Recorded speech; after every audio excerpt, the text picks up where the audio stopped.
Hola, el propósito de esta explicación es introducir algo de notación o de nomenclatura que nos facilite la aplicación de distribuciones de probabilidad en la solución de problemas tipo.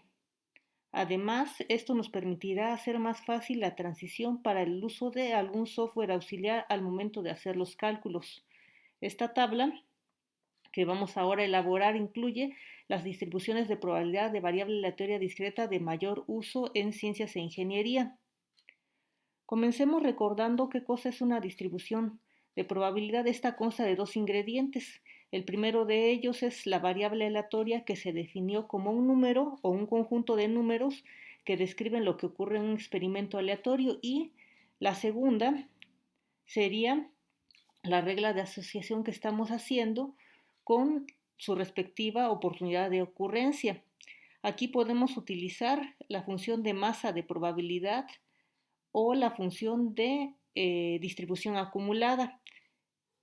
¿Cuál es la diferencia? En el caso de la función de masa de probabilidad, estamos dando únicamente la regla entre un único valor de la variable aleatoria y su respectiva probabilidad. Cuando estemos evaluando la probabilidad de que x, la variable aleatoria, tome valores hasta un cierto límite superior, entonces estaríamos hablando de función de distribución acumulada, en analogía a lo que hacíamos en la parte de estadística cuando tomábamos las frecuencias acumuladas. Ahora, para denotar la función de masa de probabilidad asociada con alguno de los modelos, pues vamos a utilizar alguna letra o un conjunto de letras que me recuerden algo de esta distribución. Por ejemplo, en el caso de la hipergeométrica, pues utilizaríamos la letra H. Como es una función, vamos a preparar sus argumentos abriendo unos paréntesis, y en los argumentos vamos a incluir tanto a la variable aleatoria como a los parámetros. La variable aleatoria generalmente se representa con la letra X, o bueno, puede ser Y o Z también. Y aquí vamos a separarla de los parámetros por un punto y coma. Aquí los parámetros son n, el tamaño de la muestra, tenemos m, la población inicial de éxitos, y tenemos n, el tamaño de la población.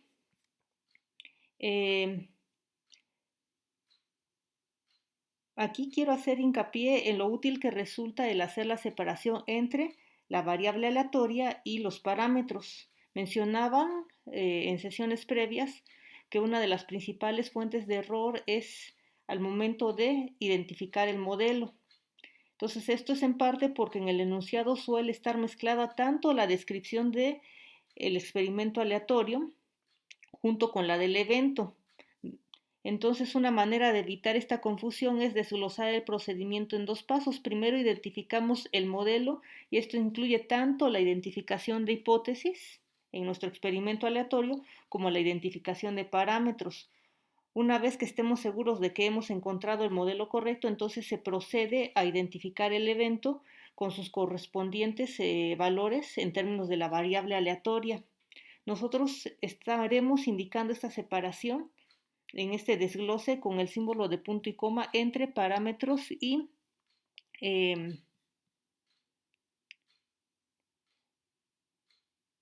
entre los parámetros y la variable aleatoria. Ahora vamos a enfatizar esta separación utilizando algunos colorcitos. Entonces, también además en la tabla estoy incluyendo pues cuáles son los posibles valores de la variable aleatoria. Mencionábamos también en la deducción del modelo que pues esta fórmula de la función de masa de probabilidad de la variable aleatoria hipergeométrica involucraba productos y cocientes de combinatorias, y pues tenían que tener sentidos esas combinatorias, y eso es lo que se refleja con estos máximos y mínimos que tenemos aquí. Ahora bien, tenemos la variable aleatoria binomial. Esta es propia de un muestreo con reemplazo. Entonces vamos a utilizar la letra B de binomial. Después tenemos la variable aleatoria X, que es el número de éxitos en la muestra. N sería el tamaño de la muestra. O bien el número de etapas o experimentos dicótomos. Tenemos también a la probabilidad de éxito, y vamos a enfatizar aquí los colores, con colores la separación. Ahora bien, tenemos a la variable aleatoria binomial negativa. Esta se puede denotar de dos maneras. Podemos usar una B asterisco, esto es de uso estándar en los libros, y enseguida la variable aleatoria X separada de los parámetros R y P. Otra de las notaciones también común en los libros de textos es usar NB por sus iniciales en inglés. Entonces podemos, en este caso, tomar como variable aleatoria el número de fracasos antes de completar la cuota de éxitos. Esto es X, la separamos de los dos parámetros, que es en este caso la cuota de éxitos y la probabilidad de éxitos. O también de manera alternativa podemos utilizar el número total de ensayos de Bernoulli antes de cumplir la cuota de éxitos. Esto sería la variable aleatoria Y. Entonces la relación entre estas dos pues es simplemente pues el de una suma. Si tomamos el número de fracasos más la cuota de éxitos, tenemos el número total de etapas. Ahora para la variable aleatoria de Poisson tenemos X, que sería el número de sucesos raros que ocurren en una cierta muestra, y tenemos aquí como único parámetro lambda, lo voy a poner de esta manera, que sería la tasa o el número promedio de sucesos raros en la muestra. Aquí también quiero enfatizar que pues P es una letra que se utiliza mucho en probabilidad. Entonces, para distinguir la función de masa de probabilidad para esta variable aleatoria, vamos a utilizar esta P garigoleada. Y por completo, pues vamos a tener la variable de Bernoulli. Esta. Tenemos aquí la variable aleatoria X y su probabilidad de éxito P. Entonces, con sus respectivos colores. Ahora bien, si nosotros queremos representar la función de distribución acumulada, vamos a utilizar mayúsculas. Por ejemplo, si queremos utilizar una binomial acumulada al valor de X, esta sería la forma de representarla, una B mayúscula.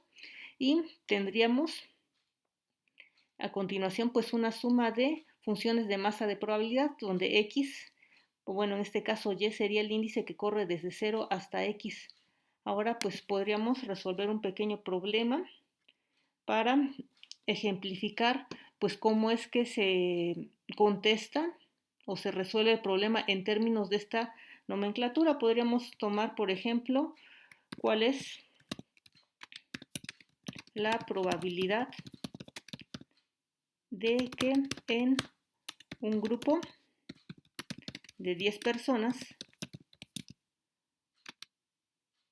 2 de ellas hayan nacido en domingo. ¿Ok?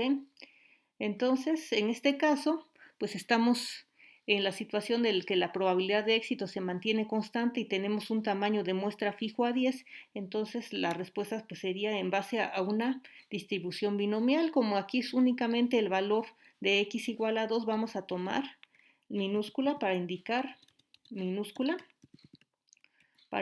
que es una función de masa de probabilidad. Tenemos la variable aleatoria, tenemos ahora a n y tenemos a p como los parámetros. Y entonces vamos a empezar con los parámetros. La muestra es de 10. Después para probabilidad de éxitos, pues tenemos domingo es 1 de 7 días, entonces esto sería un séptimo la probabilidad de éxito. Y en este caso, pues únicamente estamos evaluando la probabilidad de que justo 2 hayan nacido en día domingo. Ahora, ¿esto cómo se haría en software? Vamos a utilizar 3 opciones diferentes. La más estándar, pero que requiere instalación, es utilizar este software, que sería el de R. Acá lo tenemos. Entonces, para invocarlos, pues es también, vamos a tratar de hacerlo de la manera, bueno, como fueron redactadas estas funciones, es de la manera más transparentes. Entonces, en este caso, pues se busca en la ayuda cuál es la función, y lo que se tiene es este símbolo de binom para invocarla, y enseguida se introducen los argumentos. Primero tenemos a la variable aleatoria, después inyectamos los parámetros que sería n igual a 10 y la probabilidad de éxito de un séptimo. Aquí hay algunas opciones lógicas, por ejemplo, que lo que estoy indicando es de que no se calcule el logaritmo, sino directamente, pues cuál es el valor y me da el valor de 0.2675, 70 y tantos. Ahora bien, esto es con el software de R, no es la única opción, también otro software bastante estándar es el de matemática, que es el que tenemos aquí. Entonces, para indicarlo, aquí se utiliza bien CDF de acumulada o en este caso que es una función de masa de probabilidad voy a usar PDF. Y después voy a empezar a escribir algo que me parezca lógico con binomial y como vemos aquí ya en el menú de ayuda tenemos a la distribución binomial. Si no tengo yo idea de cómo es que se utiliza, cuál es la sintaxis de esta función, pues le pido a la ayuda, que sería esto que tenemos aquí. Y pues aquí inmediatamente me vienen algunos ejemplos y viene precisamente cuál es la sintaxis. Entonces acá lo que tenemos son los dos parámetros. Muy bien, entonces ya que tenemos esto, pues vamos a completar binomial, quiero esta, y entonces ahora lo que hacemos es indicar los parámetros, en este caso tenemos n igual a 10 y una probabilidad de éxito de 1/7, y entonces estamos evaluando para el valor de x igual a 2, y vemos que, bueno, aparece este cociente. Si queremos el valor numérico para compararlo con lo que teníamos en R, pues me da este valor de 0.2675. Y finalmente, otro software que se utiliza bastante es que no requiere instalación si tienes Windows funcionando, pues es el de Excel. En este caso, pues también para invocar una fórmula, pues tenemos aquí también lo que es el generador de fórmulas. Aquí en el generador de fórmulas, pues puedo solicitar eh, ayuda sobre alguna de las funciones.